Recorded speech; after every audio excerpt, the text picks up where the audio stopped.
Hello my beautiful viewers on my channel, James Higgins Open World. Well, what we got for you today on this episode of James Higgins World of Strange Powers, episode 8, is Parallel Universe Stories, so stay tuned, 1 second.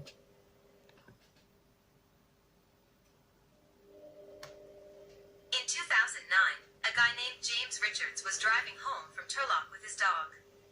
He was driving through a beautiful scenic location when his female dog felt like peeing.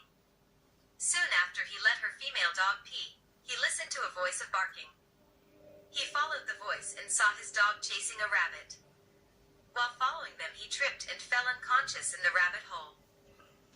Wow, just 1 second. Right, I will have to read this bit. There's a problem with my computer. So, when James came back to the senses, he was next to an odd machine and a man named Jonas who claimed to have found his unconscious body. He told James that he is now in a parallel Earth which belongs to some other dimension in the same space. Together they talked about a lot of stuff about both Earths and similarities and differences between both, while chatting about pop culture in their respective universes. James found that the popular band The Beatles still existed and actively making music in that dimension. Wow! 1 second.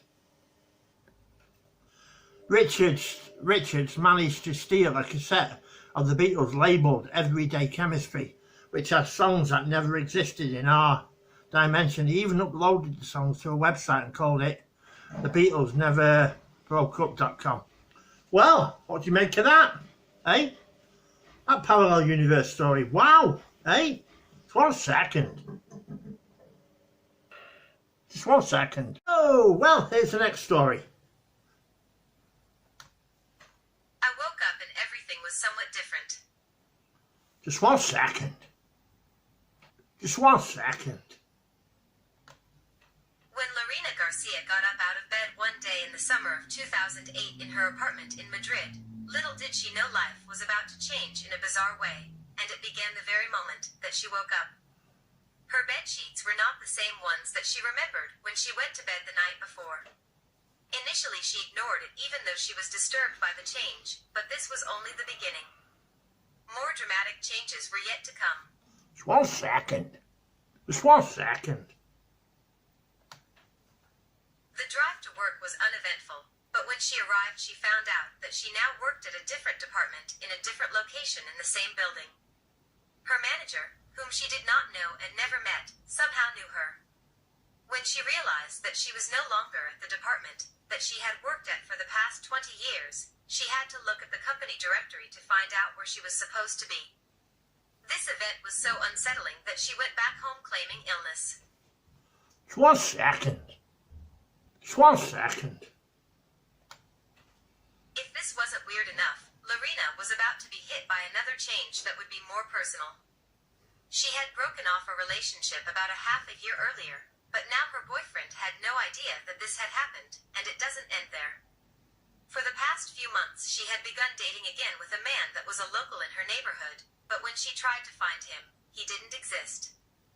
When she filed a report concerning his disappearance, the police told her there was no record of him. Wow, just 1 second. Wow, eh? Unbelievable, eh? Wow. 1 second and we'll get to the next story. Wow. Right, just 1 second. There we go. Four girls took a wrong turn and found themselves driving in an entirely different, unknown environment.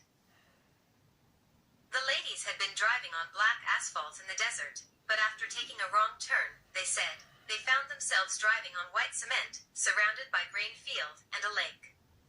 They spotted a building with a large, neon sign making up illegible, random squiggles, and as they pulled in for assistance, a large group of tall men poured out of the front door seeming shocked and upset, waving their arms at the girls.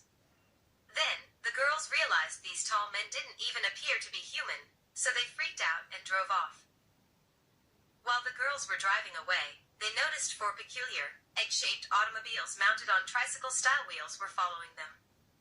They sped ahead until the mysterious vehicles were out of sight, and when they reached the canyon and drove all the way back through it, they'd somehow returned to the desert they were originally in, glad to be back, but unable to figure out the mysterious place they'd just gone. or how they arrived there. Wow! Hey, wow! Just 1 second. Just 1 second and we'll be back. Right, here is the next story. Wait till you hear this. Pedro Oliva Ramirez. Just 1 second.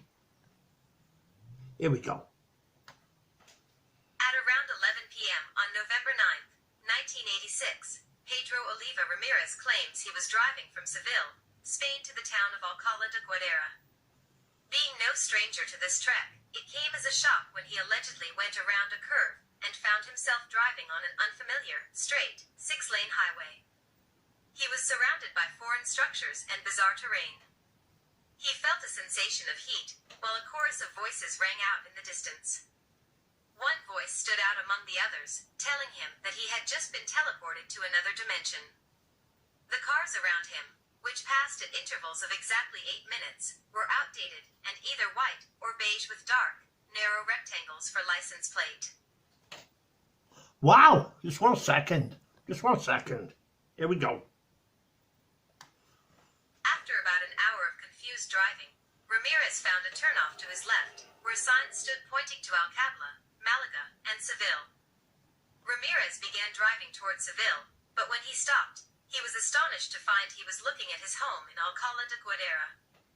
When he retraced his steps, he could not locate the crossroads, the road sign, or the 6-lane highway again. Wow! 1 second. Just 1 second. Gadianton Canyon. Hello, welcome back.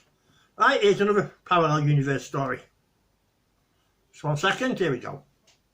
In the September 1956 issue of Fate magazine, there was the curious story of a woman who apparently shifted into another parallel universe in 1934. According to the report, in the fall of that year a woman by the name of Miriam Golding had a profoundly unusual experience while riding an elevator with her fiancé in Chicago. The elevator was crowded, and when Miriam made a mistake and got off at the wrong floor, she found that she could not push her way back and past the throng of people, and resigned herself to waiting for the next one. That was when she looked around and was startled to realize that she was no longer in the store at all, but rather an expansive train station. Just 1 second. Just 1 second. Here we go.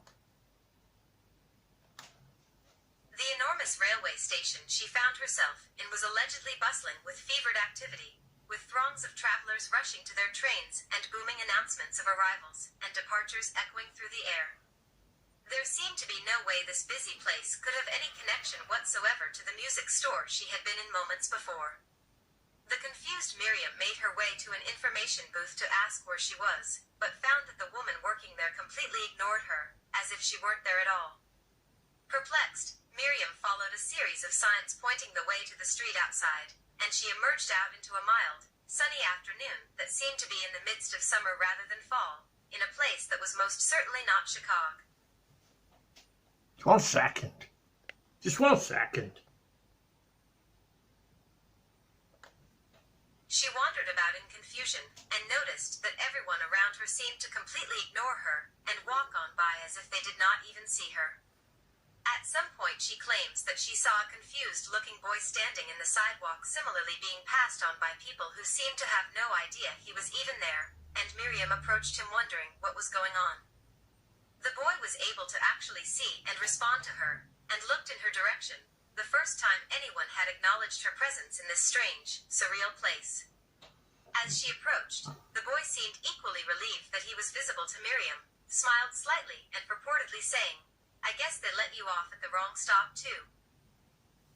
Wow, just 1 second. Just 1 second.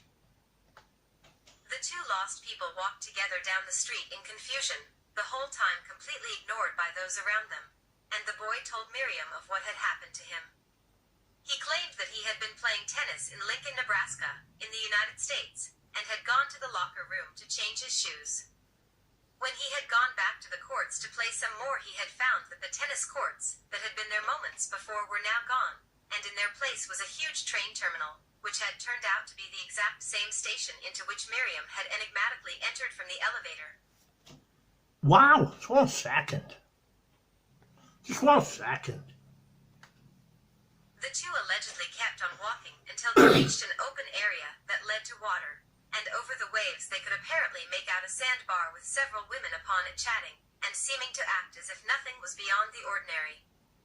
To Miriam's astonishment, one of the women was oddly her fiancé's sister. The women out on the sandbar seemed to notice them, and began waving and shouting to Miriam and her companion. This encouraged the boy to try and make a swim out to the sandbar, which did not seem so far, and which he was confident he could reach. Yet even though he was a good swimmer, it seemed that no matter how much he tried and pushed against the waves, he was unable to draw any closer to the mysterious sandbar, and he returned to shore in frustration.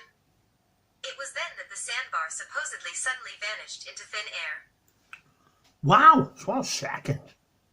Just 1 second. Miriam closed her eyes in exasperation, disappointment, and exhaustion, and then was overcome by the sensation of floating through space. After some time of this odd feeling of hovering in darkness, she claimed that she suddenly opened her eyes to find herself sitting atop a stool in the music store in Chicago, which seemed to be in the process of closing for the night, suggesting that she had been there for at least several hours. Disoriented, Miriam looked around for her fiancé, but could not find him, and decided to head back to his home. When she arrived, her fiancé was noticeably relieved, and explained that he had lost her in the store, and had waited for her to come to the right floor for a few hours before deciding to go back home. Bizarrely, the fiancé's sister, whom Miriam had seen on the mysterious sandbar earlier, claimed that she had seen Miriam in town, and had even called out to her, but that she had been too absorbed in talking to a young boy to notice her. Where did Miriam go during that time? Why should she see her fiancé's sister on a sandbar, while the sister had seen her in town, all while they could not reach across to communicate? Were they separated by strange barriers we do not and may not ever understand? It is a mystery. Just 1 second. Well, that's it for this episode of James Higgins' World of Strange Powers, Episode 8, Parallel Universe Stories. I hope you enjoyed it, and thanks for watching. And I'll see you on the next one, Episode 9. Keep watching James Higgins' Open World. Get in there.